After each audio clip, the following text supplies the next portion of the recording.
Terima kasih Anda masih menyaksikan NTV Prime. Kali ini di segmen Dialog, pemirsa Komisi Pemberantasan Korupsi KPK menahan Sekjen PDI Perjuangan Hasto Kristianto pada Kamis kemarin.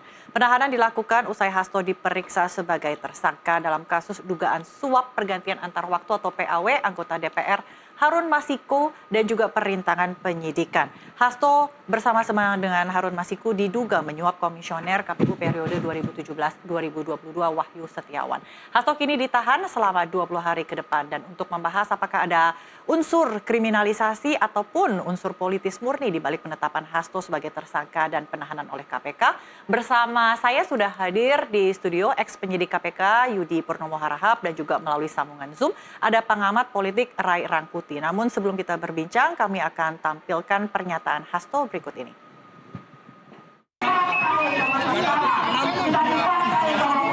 Yang saya catat dari penyidik KPK juga sangat kooperatif. Pertanyaan itu persoalan yang sudah inkrah, sehingga tidak ada hal yang baru. Dan di dalam pertanyaan bahkan banyak juga yang mengundang pertanyaan itu.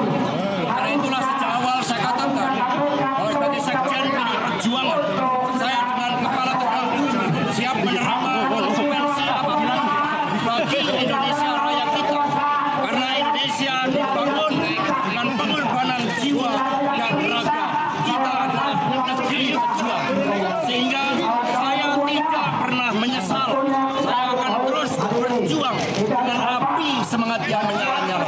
Semoga ini menjadi momentum bagi Komisi Pemberantasan Korupsi untuk menegakkan hukum tanpa kecuali termasuk memeriksa keluarga Pak Jokowi. Terima kasih. Merdeka!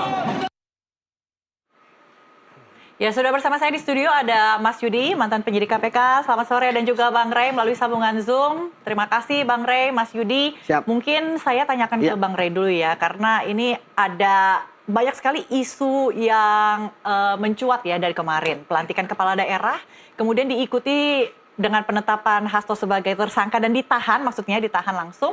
Dan kemudian hari ini ada penerbitan surat oleh Ketua Umum PDI Perjuangan Megawati Soekarno Putri.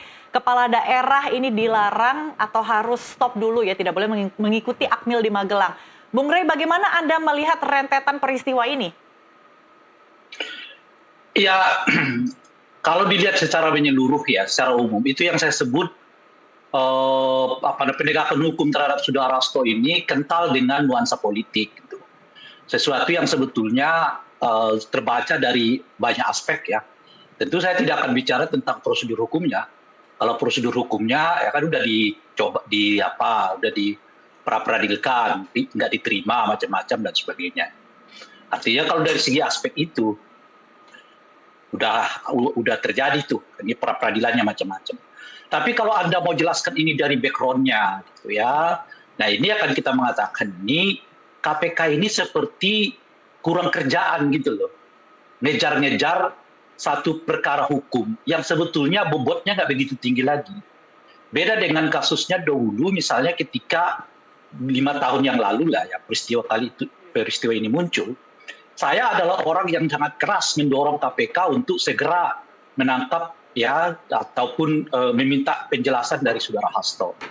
Tapi nggak dikerjakan tuh. Ya alasannya ya ini macam-macam, terserah itu KPK. Bung Ray, mungkin saya minta analisa Anda melihat bagaimana hari ini ada penerbitan surat oleh Ketua Umum PDI Perjuangan Megawati agar para kader kepala daerahnya untuk tidak mengikuti Akmil di Magelang terlebih dahulu. Oh, ini yang mana mendisikapi dulu? Tadi soal kasusnya. Sekarang saya pindah ke soal retreatnya, ya kan?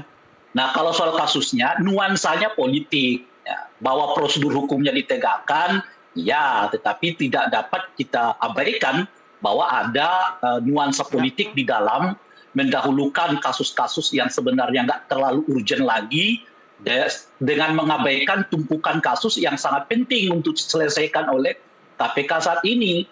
Salah satunya adalah ya menindaklanjuti laporan masyarakat terkait dengan dugaan kekayaan keluarga Pak Jokowi.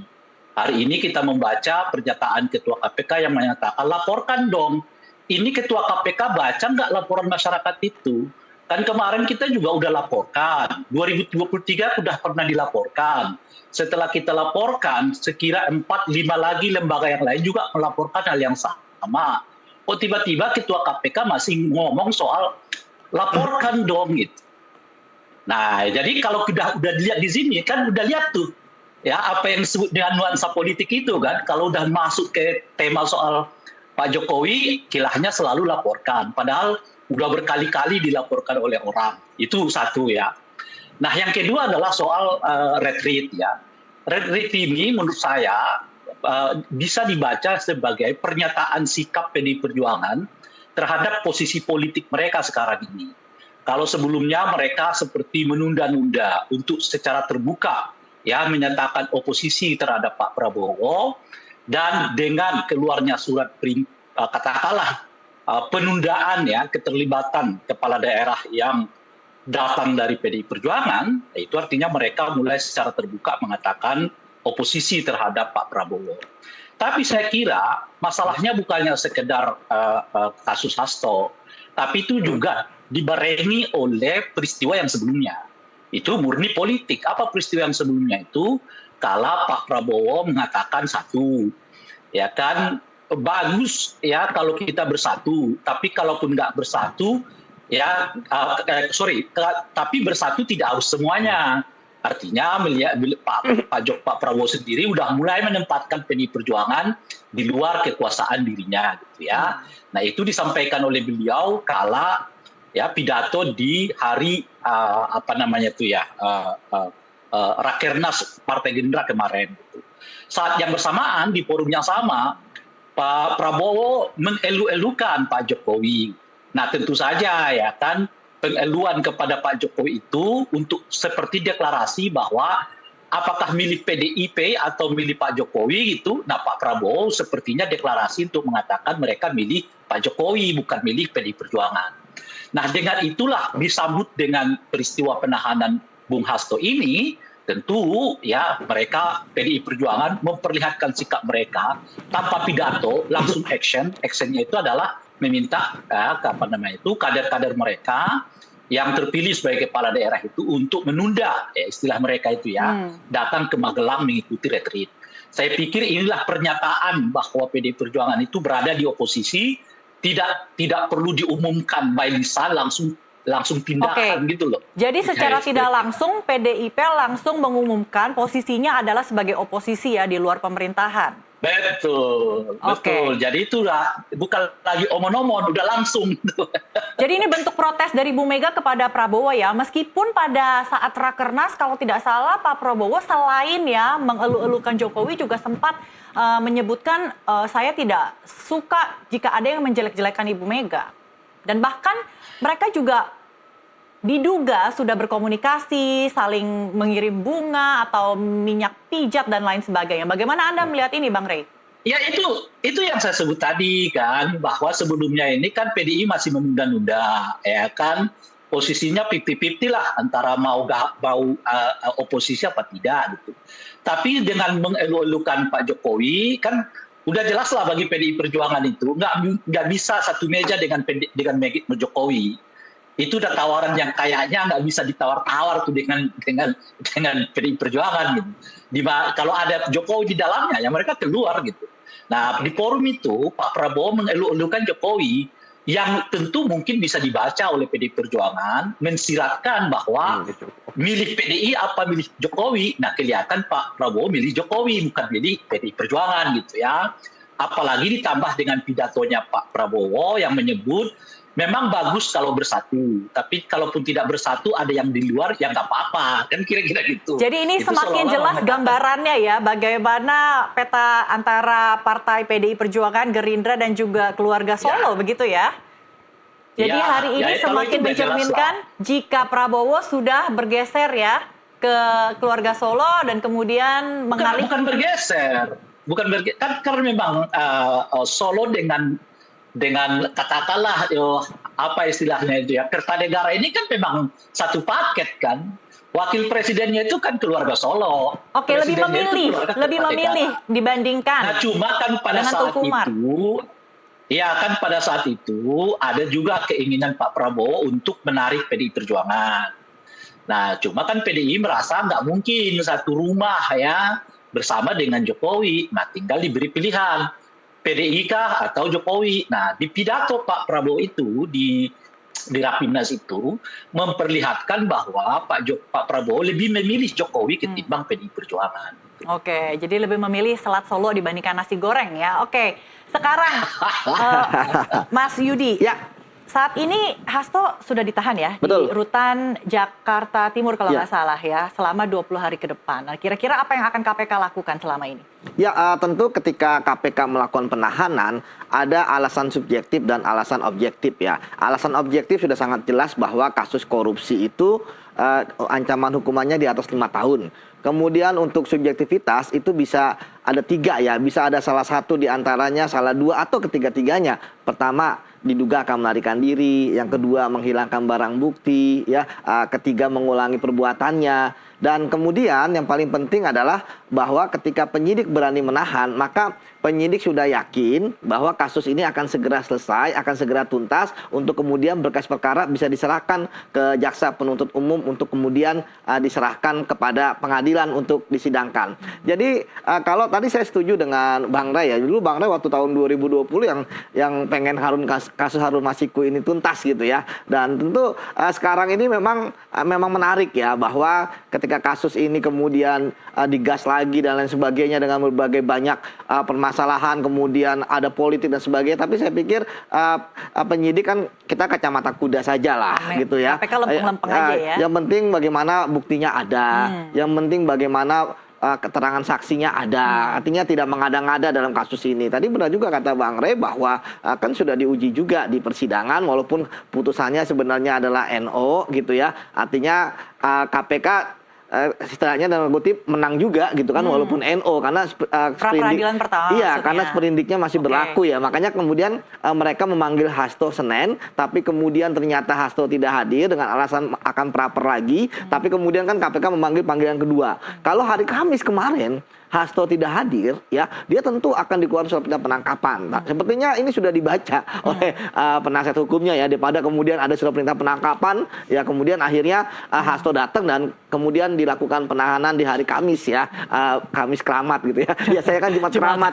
kalau KPK. Jadi bagi saya bahwa kasus ini agar tadi tidak ada tendensi politik sebagainya, segera saja disidangkan ya, agar benar kata Bang Ray lagi gitu ya, bahwa KPK kan masih punya banyak PR ya, jangan sampai nanti kasus Hasto ini mengalihkan dari kasus-kasus yang lain. Itu yang pertama. Kemudian yang kedua, kita tahu bahwa akibat KPK menangani kasus Hasto ini, setidaknya dari survei Litbang dari Kompas ya terhadap KPK yang sebelumnya KPK anjlok seanjlok-anjloknya, kalah dengan penegak hukum yang lain ya, yaitu kepolisian dan kejaksaan, nilainya dari 60 meningkat 70. Dan bayangkan bahannya dengan pimpinan yang baru 3 bulan ya, kemudian kasus yang paling besar adalah Hasto, yang paling banyak pemberitaan, itu kepercayaan publik meningkat. Nah, ini yang menurut saya ya, jangan sampai hanya KPK Hasto, jangan sampai bahwa ternyata hanya yang oposisi saja. Toh sebenarnya kalau mau dijujur gitu ya, ini kan juga penguasa ini kan juga karena mereka adalah penyelenggara negara ya. Tapi misalnya tuduhan-tuduhan dan sebagainya sebaiknya dalam biasa, Mbak. Saya ingat ketika 2019 ya, kita menangkapi banyak teman-teman dekat presiden misalnya, dituduh nih Taliban lah ya kan, dituduh bahwa ini pro oposisi lah. Jadi saya pikir tuduhan-tuduhan itu selalu ada ya, nggak masalah menurut saya. Tapi yang paling penting ya, bahwa jangan sampai ada bukti yang diada-adakan. Jangan sampai ada keterangan palsu. Jangan sampai ada ngincar seperti itu. Dan kalau katakan bahwa kasus ini sudah 5 tahun ya, artinya sebenarnya kan ini belum ada kadaluarsanya ya. Jadi masih bisa tetap dilanjutkan oleh KPK. Dan sebenarnya saya melihat ya, Pak Hasto ya ketika kemarin orasi dan sebagainya, saya pikir tidak jadi masalah gitu ya. Toh memang hak lah dari kuasa dari Pak Hasto ya Ketua Umum, dan KPK pun tidak menghalangi ya. Iya. Beda kayak kemarin waktu Tom Lembong, iya. ya kan? Saya pikir itu Nggak diberikan kebiasaan itu bagi kesempatan. kami penyidik KPK waktu itu ya biarkan saja ngomong. Kan tadi saya katakan kita fokus saja pada pembuktian, Oke. ya seperti apa perbuatan-perbuatannya, apakah semua sudah memenuhi unsur, apakah bukti sudah kuat. Itulah yang kemudian menurut saya kalau untuk kasus Pak Hasto saya pikir prosesnya pun sebenarnya kan sudah ada dari sebelumnya ya. Iya. Jadi ini tinggal tinggal momen akhir aja Iya. gitu kan, finishing aja seperti itu ya. Kalau permasalahan bahwa ini ternyata kemudian ada politis dan sebagainya, ya memang dari proses pimpinan KPK-nya saja kan kita bisa melihat gitu kan. Saya udah berapa kali-kali teriak-teriak dari zaman Firly, ya kan. Termasuk tadi saya diskusi dengan pengacaranya di salah satu TV kan terkait dengan mengapa pimpinan KPK yang menandatangani surat penahanan. Ya saya bilang bahwa itulah efek KPK dilemahkan 2019. Pimpinan KPK bukan penyidik dan penuntut umum. Kita udah teriak-teriak seperti itu ya. Akhirnya kita tahu bahwa revisi undang-undang KPK kan salah satu inisiatornya kan teman-teman di PDIP juga. Jadi kan saya lihat ramai gitu kan di sosmed gitu kan. Inilah apa yang dituai kemudian ditabur gitu kan. Ya, jadi memang itu yang menurut saya bahwa, tapi saya nggak akan ke situ. Saya hanya ingin supaya kita tetap mendukung KPK, tapi asalkan mereka tidak tebang pilih dan kemudian kasus Pak Hasto segera saja dilimpahkan agar jangan sampai ada anasir-anasir lain. Jadi buktinya ini sudah dikantongi KPK, bukan bukti yang diada-adakan. Sementara kuasa hukum Hasto bilang tidak ada bukti yang menjurus bahwa Hasto melakukan perbuatan itu, suap maupun perintangan penyidikan. Ya nggak jadi masalah Mbak, seorang pembela, seorang penasihat hukum sama pengacara ngomong apapun juga nggak masalah kan. Tetap kemudian perjuangan untuk kemudian apakah benar yang mereka katakan adalah di pengadilan perkara pokok, bukan di pra-peradilan. Karena kan pra-peradilan hanya menguji formil, tetapi menguji mengenai keterangan saksi. Saksi yang mengatakan Pak Hasto misalnya terkait dengan dugaan ada uang sebesar 400 juta ya, ataupun kemudian menyuruh untuk merendam handphone. Nah, di situ kan di-challenge. Semua pihak bisa men-challenge dari saksi-saksi tersebut. Kemudian KPK akan menunjukkan barang buktinya ya, karena kemarin ketika dikatakan di praper nggak ditunjukkan ya memang praper kan formil. Jadi tetapi kita begitu adu pengadilan perkara nanti. pokok sidang tindak pidana koruptor. Baik, korupsi. kita akan jeda dulu, Bang Rey. Nanti kita akan berbincang ya bagaimana nasib kepala daerah dari PDI Perjuangan ini yang sudah berangkat dan terpaksa transit ya di Yogyakarta karena menunggu instruksi selanjutnya. Kita akan bahas usai jeda, tetaplah di NTV Prime.